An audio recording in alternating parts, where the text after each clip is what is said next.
Hello friends, welcome to trading Hunar. आज हम इस वीडियो में आईटीसी लिमिटेड के Q4 FY20 के रिजल्ट्स के बारे में बात करेंगे। जैसा कि आप जानते हैं कि आईटीसी लिमिटेड एक डाइवर्सिफाइड कंपनी है। इनके सिगरेट से लेके होटल्स और एफएमसीजी के बिजनेसेस हैं। ये एग्री बिजनेस में भी काफ़ी स्ट्रांगली अपनी प्रेजेंस रखते हैं। जैसा कि अभी आप अपनी स्क्रीन पर देख रहे हैं, ये रेट्स आज मंडे के 29 जून के हैं। इनका रिजल्ट 27 को शाम को आया था और आज मंडे को मैं ये वीडियो बना रहा हूँ। हम देखते हैं इसके रिजल्ट्स के परफॉर्मेंस, साथ में हम लेंगे इसका टेक्निकल एनालिसिस और आपको बताएंगे कि आपको इस शेयर में क्या करना चाहिए।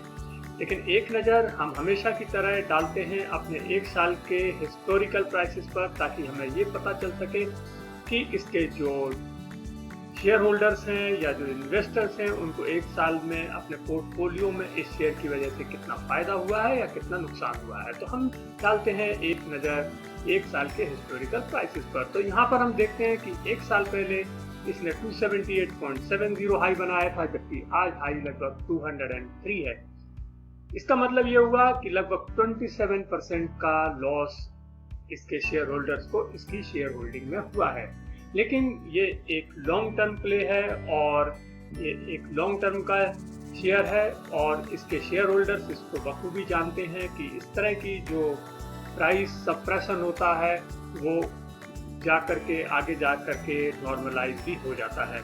तो इन सब चीज़ों को हमें ध्यान रखना चाहिए और मार्केट कंडीशंस को देखते हुए आज ये 203 के करीब जो चल रहा है वो भी बुरा नहीं है। जैसा कि आप स्क्रीन पर देख रहे हैं 197 के करीब ये शेयर चल रहा था और लगभग 1% ऊपर है।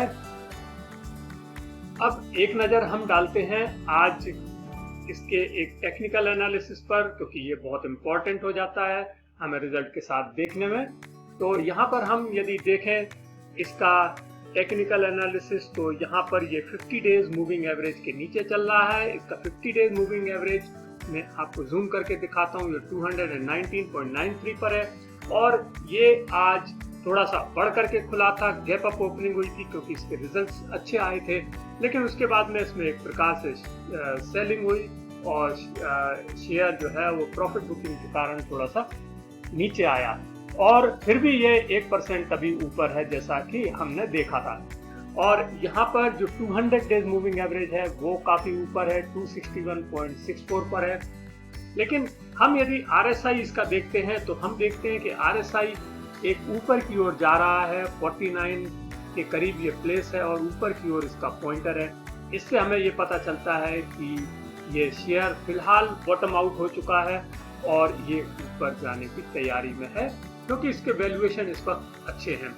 एक नज़र डालते हैं हम स्टॉकिस्टिक मोमेंटम पर। तो यहाँ पर यदि आप स्टॉकिस्टिक मोमेंटम देखेंगे तो ये सजेस्ट कर रहा है कि इसमें एक जो मोमेंटम था वो अच्छा बना था, लेकिन अभी 1-2 दिन से इसमें थोड़ी सी प्रॉफिट में बुकिंग आई है जिसकी वजह से इसका मोमेंटम कम हुआ है। लेकिन यदि इसमें फिर से प्राइसेस का मूवमेंट अपवर्ड की ओर होता है तो ये जो मोमेंटम इसका बना हुआ है वो कंटिन्यू रहेगा और शेयर प्राइसेस और भी ज़्यादा ऊपर जा सकते हैं। अंत में हम देखते हैं एक MACD एनालिसिस। तो यहाँ पर यदि हम MACD एनालिसिस को देखें तो इसकी जो ट्रेंड लाइन है वो क्लियरली सिग्नल लाइन को क्रॉस कर चुकी है और किसी भी प्रकार का डाइवर्जेंस का अभी उम्मीद नहीं नज़र आ रहा है, क्योंकि सिग्नल लाइन और ट्रेंड लाइन में काफ़ी ज़्यादा फर्क है। और आप देख रहे हैं जीरो लाइन के ऊपर ग्रीन बार्स लगातार बने हुए हैं, बढ़े हुए हैं। यानी कि यदि आप इसमें बाइंग करते हैं या इसमें पोजीशन बनाते हैं तो फिलहाल आपको बहुत ज़्यादा मार्केट में ये शेयर गिरने की उम्मीद नहीं है, क्योंकि ये जो ग्रीन बार है और MACD है ये सजेस्ट कर रहा है कि फिलहाल किसी भी तरह का इस तरह का एक पैनिक सेलिंग या नीचे जाने का चांसेस थोड़ा सा कम है। तो ये था हमारा टेक्निकल एनालिसिस आईटीसी लिमिटेड के बारे में। अब देखते हैं हम इसका अर्निंग परफॉर्मेंस या क्वार्टरली रिजल्ट्स Q4 FY20 का। तो सबसे पहले हम अपने व्यूवर्स को बताएं कि हम जो भी एनालिसिस करते हैं उसके लिए हम 3 पैरामीटर्स लेते हैं, जैसा आप स्क्रीन पर देख रहे हैं, रेवेन्यू, एबिटा और प्रॉफिट। तो हम सबसे पहले लेंगे रेवेन्यू। हमारे रेवेन्यू सेगमेंट में हम यदि देखें तो इसने Q4 FY19 में 13,308 करोड़ का रेवेन्यू जनरेट किया था, जबकि इस साल केवल इसने 12,651 करोड़ का रेवेन्यू जनरेट किया है, यानी इसमें लगभग 6% की गिरावट है। और इसको यदि आप एक सालाना के रूप में देखें, ये क्वार्टर में इसमें 6% ईयर टू ईयर गिरावट है, लेकिन यदि आप एनुअली देखें तो एनुअली FY19 में इसने 52,036 करोड़ का रेवेन्यू जनरेट किया था, जबकि 53,991 का यानी 53,991 करोड़ का इसने रेवेन्यू जनरेट किया है FY20 में। तो ये एक 4% का इन्होंने रेवेन्यू में जंप लगाया है सालाना दृष्टि से। एक नजर डालते हैं इनके सेगमेंट पर, तो इनका जो अदर्स FMCG अदर्स का सेगमेंट है उसमें 5% से ज्यादा की इसमें रेवेन्यू इंक्रीज हुई है। हालांकि इनका कंपनी का ये कहना है कि यदि ये कोविड पैंडेमिक नहीं होता तो शायद ये 2 डिजिट्स में होता और 10 to 11% की इसमें ग्रोथ आती।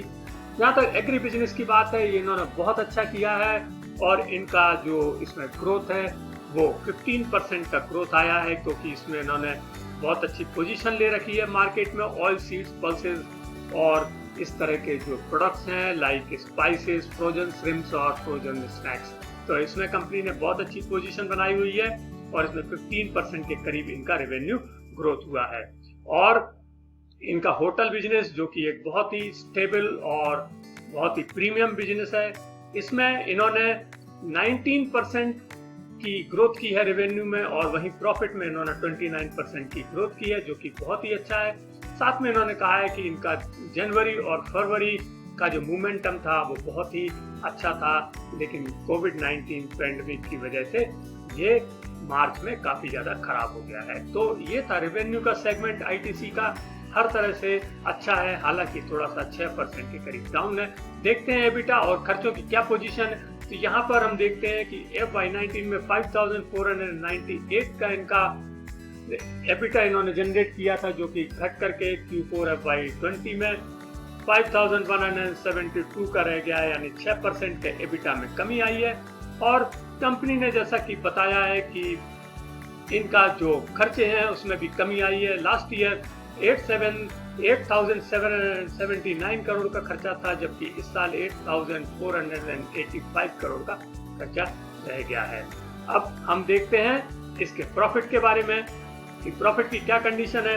तो हम यहाँ पर देखते हैं कि Q4 FY19 में 4,048 करोड़ का इन्होंने प्रॉफिट जनरेट किया था। ये प्रॉफिट आफ्टर टैक्स है। और यहाँ पर इस साल Q4 FY19 में इन्होंने 3,927 करोड़ का प्रॉफिट जनरेट किया है, यानी कि प्रॉफिट में हल्की सी गिरावट है, 3% की गिरावट है। जानते हैं इसके डिटेल में। तो यहाँ पर जो 3% की गिरावट आई है क्वार्टर में ईयर टू ईयर बेसिस पर, लेकिन वहीं यदि आप सालाना देखेंगे तो FY19 में इनकी 12,824 करोड़ का प्रॉफिट था, जो कि बढ़ करके FY20 में 15,585 करोड़ का हो गया है, जो कि 22% ईयर टू ईयर ग्रोथ है। ये बहुत ही शानदार ग्रोथ है। और ईयर टू ईयर ग्रोथ, यदि ये पेंडेमिक नहीं होता कोविड-19 तो शायद ये 25 to 27% होती। तो ये था इसका प्रॉफिट। जानते हैं इसके बारे में कुछ और चीजें। जहां तक EPS की बात है, इस क्वार्टर में EPS इनका 3.24 से घट करके 3.15 रहा है। लेकिन वहीं यदि आप सालाना की बात करें तो जो इनका EPS है, लास्ट ईयर इनका 10.30 था, जो कि अब बढ़ करके 12.47 हो गया है, यानी इसमें इन्होंने एक जबरदस्त बढ़ोतरी हुई है। और ये एक शेयर होल्डर्स के लिए अच्छी बात है कि उसका EPS लगभग 1.15 रुपया बढ़ा है, 2 रुपये 15 पैसे करीब बढ़ा है, जो कि एक बहुत ही अच्छी बात है शेयर होल्डर्स के लिए। और हम यहाँ पर ये बताना चाहते हैं कि जैसा कि आप जानते हैं ये एक मेजर सिगरेट प्रोड्यूसर है, लेकिन इन्होंने अपने सिगरेट बिजनेस को बहुत ज़्यादा ये हाई प्रोफाइल नहीं बनाते, इसको लो प्रोफाइल ही रखते हैं।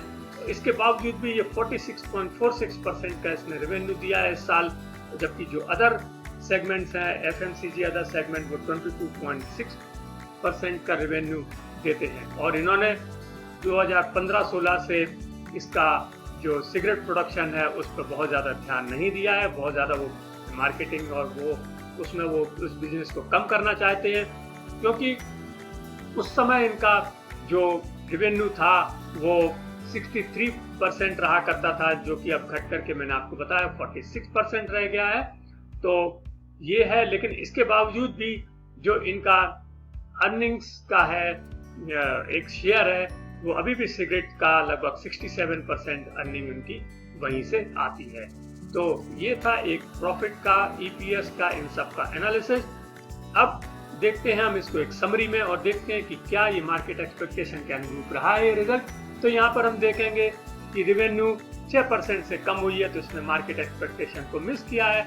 मार्केट थोड़ा सा ज्यादा चाह रहा था, लेकिन यदि एबिटा की बात करें तो एबिटा इनलाइन है और 5172 करोड़ का जो फिगर है वो बिल्कुल ठीक है। साथ में जो ईयर टू ईयर 6% की जो कमी है वो बहुत ज्यादा कमी नहीं है। इसी तरह से यदि प्रॉफिट की बात करें तो वो भी इनलाइन नजर आता है और केवल 3% का ही प्रॉफिट इनको कम हुआ है, क्योंकि इस बार कोविड की प्रॉब्लम तो थी ही, वो सभी को मालूम है। अब डालते हैं एक नजर इसके ट्रेडिंग पैटर्न पर, एक हफ्ते के ट्रेडिंग पैटर्न पर। तो हम देखेंगे कि रिजल्ट के पहले 25 जून को यानी कि थर्सडे को इसमें एक जबरदस्त ट्रेडिंग हुई और 7 करोड़ 55 लाख शेयर्स की ट्रेडिंग हुई। साथ में जो इसने हाई बनाया इस प्री रिजल्ट रैली में, वो इसने फ्राइडे को 209.40 का हाई बनाया है। और आज जब मैं ये वीडियो रिकॉर्ड कर रहा हूँ लगभग 10:30 पर, अब तक इसमें 4 करोड़ 29 लाख शेयर्स की ट्रेडिंग हो चुकी है। 203 हाई बनाया है और ये ओपन हुआ था 202.50 पर, और अभी आपने देखा कि लो इसका 196.20 है। तो ये था इसका शेयर का एक हफ्ते का ट्रेडिंग पैटर्न। अब जानते हैं हम इसके शेयर होल्डिंग पैटर्न पर। तो यहाँ पर आप देख रहे हैं ये एक प्रोफेशनली मैनेज कंपनी है और इसमें FII की जो इक्विटी है वो 14.63 है और बाकी की जो इक्विटी है वो मेजरली अपने जो DIIs हैं, इंश्योरेंस कंपनीज, फाइनेंशियल इंस्टीट्यूशंस और म्यूचुअल फंड्स हैं, उनके पास में है। तो यदि आप देखेंगे तो उनके पास लगभग 74.87 की इक्विटी है। ये टोटली प्रोफेशनल कंपनी है और इसी वजह से इसका परफॉर्मेंस हमेशा ही अच्छा रहा है। अब डालते हैं एक नजर इसके वैल्यूएशन पर। तो हम अगर वैल्यूएशन देखेंगे, इसका मार्केट कैप है 243,000 करोड़। साथ में पी यदि हम देखें, पी रेशो जो इंडस्ट्री का है 15.82 है, इसका भी लगभग उतना ही 15.93। बुक वैल्यू इसकी लगभग 59 रुपीज है और ये प्राइस टू बुक वैल्यू 3.36 पर अभी ट्रेड कर रहा है। जो डिविडेंड यील्ड है इसका 2.9% है। फेस वैल्यू 1 रुपया है और जो डिलीवरेबल क्वांटिटीज है वो लगभग 28% है। दोस्तों, आपको ये वीडियो कैसा लगा? यदि आपको वीडियो अच्छा लगा हो तो इसे लाइक कीजिएगा और शेयर कीजिए, और यदि आपने अब तक हमारे चैनल को सब्सक्राइब नहीं किया है तो प्लीज हमारे चैनल को सब्सक्राइब कीजिएगा। Thank you.